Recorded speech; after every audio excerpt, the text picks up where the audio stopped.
কর্তাগিন্নির একমাত্র ছেলে সুশীল। পড়াশোনা শেষ করে সে এখন একটা প্রাইভেটে জব করে। বয়স 24 পেরিয়ে 25-এ পা দিয়েছে। এখন তার বাবা মায়ের একটাই মাত্র চিন্তা, ছেলেকে কবে একটা সুপাত্রীর হাতে তুলে দেবে। কিন্তু সুশীলের কিছুতেই এখন বিয়েতে কোনো মত নেই। সে চায় আরেকটু সময় পার করেই তারপর বিয়ে করবে।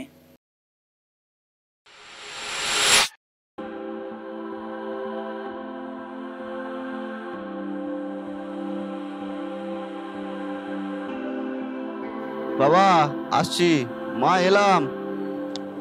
শোন খোকা, তোর নীলু মাসি কাল তোর জন্য একটা সম্বন্ধ আনছে। তুই কিন্তু কাল বাড়ি থাকিস। আর হ্যাঁ, অফিস থেকে ছুটি নিয়ে নিবি। হ্যাঁ বাবা, তোমাদের না কতবার বলেছি যে আমি এখন বিয়ে করব না, তা সত্ত্বেও তোমরা কেন শুনছো না? আমি বলছি তো আমার বিয়ে করার কোনো ইচ্ছে নেই।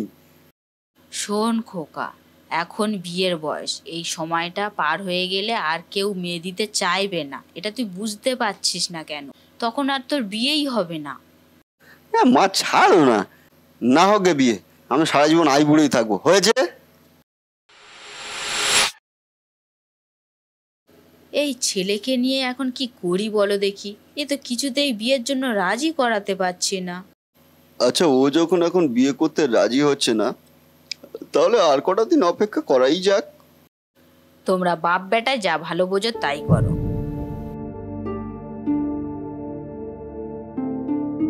আরে কিরে, তোর মুখটা এরকম বেজার হয়ে আছে কেন রে? কিছু হয়েছে নাকি? আর বলিস না, এই বাড়িতে বিয়ে বিয়ে নিয়ে যা শুরু করেছে, তাতে আর বাড়িতেই টিকতে পারছি না। আরে হ্যাঁ, তো তুই বিয়ে করে নে। আরে আঙ্কেল আন্টি যখন এত করে বলছে, তাহলে আর দেরি করছিস কেন? তুই যদি বলিস না, তাহলে আমার হাতে একটা পাত্রী আছে, কিন্তু দেখতে পারিস। কানাই, তুইও শুরু করলি? দেখ, আরে আরে রাগ করছিস কেন? তাহলে কি অন্য ব্যাপার আছে? তার মানে কি বলতে চাইছিস তুই?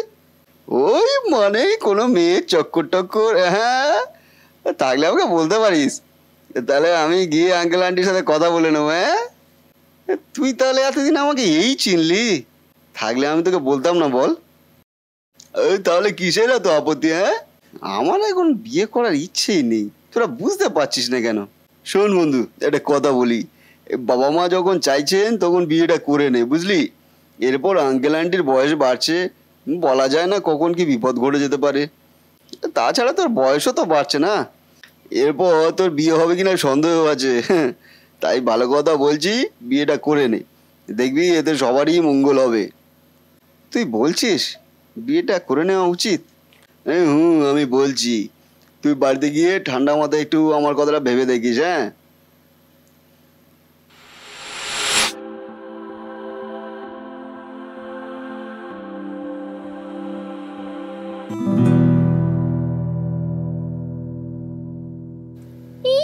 একটা ছেলে আসছে এদিকে, কি সুন্দর দেখতে।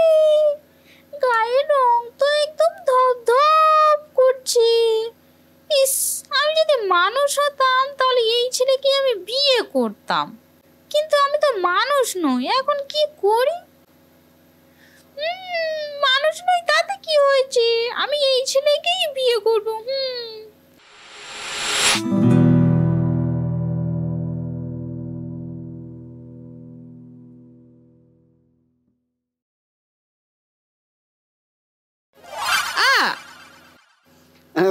সরি সরি সরি, হ্যাঁ আমি বুঝতে পারিনি, সরি। হ্যাঁ,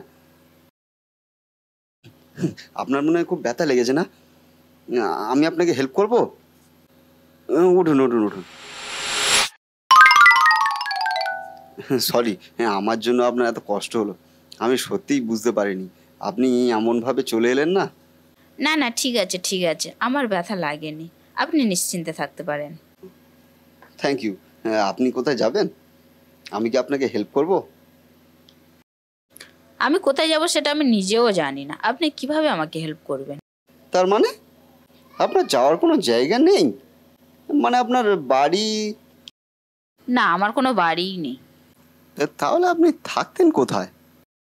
মাসির বাড়িতে, কিন্তু এখন মাসিরা আমাকে তাড়িয়ে দিয়েছে তাদের বাড়ি থেকে।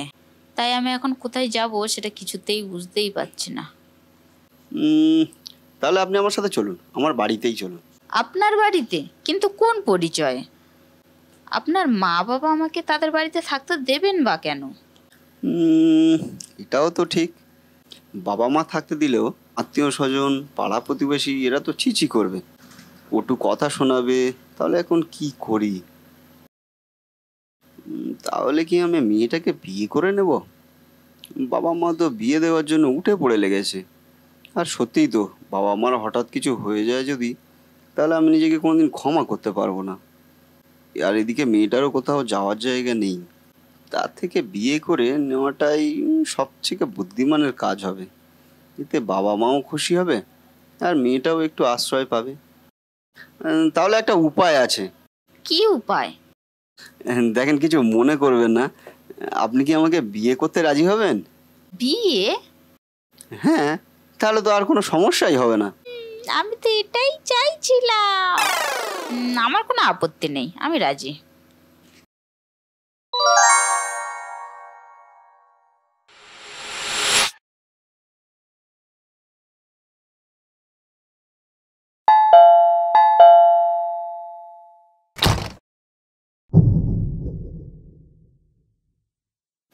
খোকা, তুই বিয়ে করেছিস? আরে হ্যাঁ, তোমরা তো বিয়ে বিয়ে করে পাগল করে দিয়েছিলে, তাই আমি বিয়েটাই করে নিলাম। আরে হ্যাঁ, এ তো আনন্দের খবর। হ্যাঁ, কিন্তু তুই বিয়ে করবি সেটা তো আগে বলিসনি। তোদের কি আগে থেকে তাহলে কোনো সম্পর্ক ছিল? আরে না মা, সেরকম কিছুই না, হঠাৎ করেই সিদ্ধান্ত হলো। পরে তোমাদের সব বুঝিয়ে বলবো। আরে তুমি কি এখন ছেলেকে জেরা করবে নাকি নতুন বউকে ঘরে নিয়ে যাবে? হ্যাঁ, ও হ্যাঁ, আমি তো ভুলেই গেছিলাম। এসো মা, এসো এসো, ভিতরে এসো।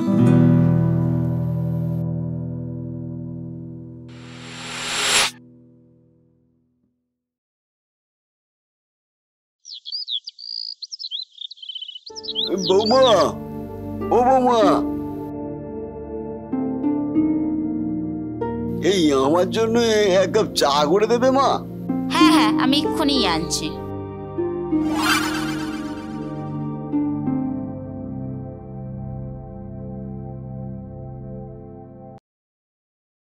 এই নিন বাবা আপনার চা। এ, এত তাড়াতাড়ি কি করে করলে?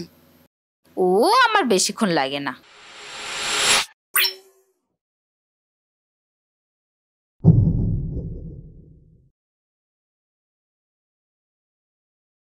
বৌমা, ও বৌমা,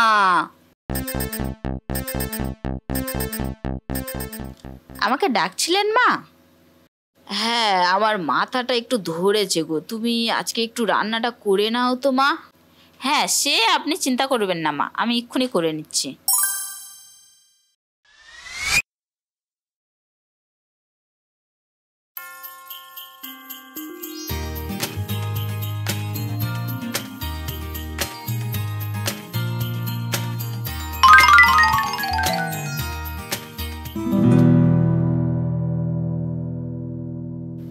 এ কি বৌমা, তোমার রান্না? আমার রান্না হয়ে গেছে মা। তোমার রান্না হয়ে গেছে? এত তাড়াতাড়ি কি করে? কই দেখি কি রান্না করেছো? তুমি মাছ মাংস কোথায় পেলে? বাড়িতে তো মাছ মাংস ছিল না। ইরে, এ তো আমি বড় ভুল করে ফেললাম। এবার তো মনে হয় আমাকে ধরে ফেলবে। না না মা, আপনি হয়তো জানতেনই না, ফ্রিজে তো মাছ মাংস ছিল। না বৌমা, আমার পরিষ্কার মনে আছে ফ্রিজে মাছ মাংস ছিলই না। তাহলে মাছ মাংস কোথায় পেলে তুমি? এটা আপনি কি বলছেন মা? মাছ মাংস না থাকলে আমি কোথায় পাবো? আমি তো আর তৈরি করতে পারবো না। না, আমার পরিষ্কার মনে আছে মাছ মাংস ছিলই না। তাহলে কিছু একটা গন্ডগোল আছে। বৌমা এত তাড়াতাড়ি কি করে সব কিছু রান্না করে নিল? অশরীরে আত্মা নয় তো? না না না না না, আমায় এক্ষুনি খবরটা সবাইকে জানাতে হবে। এই এই শুনছো? এই, আরে ধের তেরিকা, রাখো না কাগজটা। আরে কি হলো, বলবে তো নাকি? এ আমাদের বৌমার মধ্যে নিশ্চয়ই কোনো গন্ডগোল আছে। ও মনে হয় মানুষ নয় গো, মানুষ নয়। আরে কি সব আবল তাবল বকছো? তোমার মাথা ঠিক আছে তো? আরে হ্যাঁ গো, আমি সত্যি বলছি, ওর মধ্যে কোনো মানুষের লক্ষণ নেই, ও কোনো অশরীরী আত্মা। আরে কি বলছো কি তুমি? এবার তো দেখতে পাচ্ছি তোমার মাথাটা সত্যিই গেছে।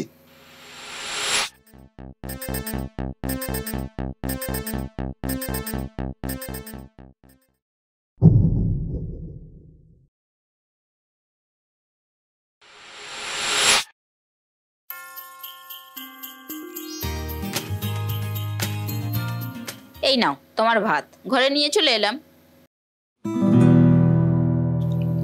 বাহ, তুমি রান্না করেছো? আমি ছাড়া আবার কে করবে? বাহ, বেশ ভালো রাঁধতে জানো তো তুমি। আর তোমার হাতের রান্না খেয়ে যেন জীবনটা জুড়িয়ে গেল। সত্যি বলছি, এরকম রান্না আমি আগে কোনো দিনও খাইনি। সত্যি তোমার হাতের জাদু আছে। নাও চলো এবার ঘুমিয়ে পড়ি। তাই চলো তাই চলো।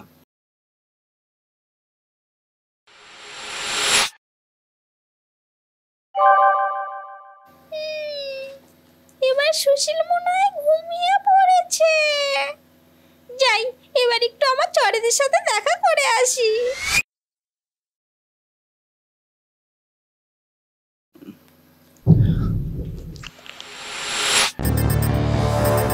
তুমি আবার কোথায় গেল এত রাতে?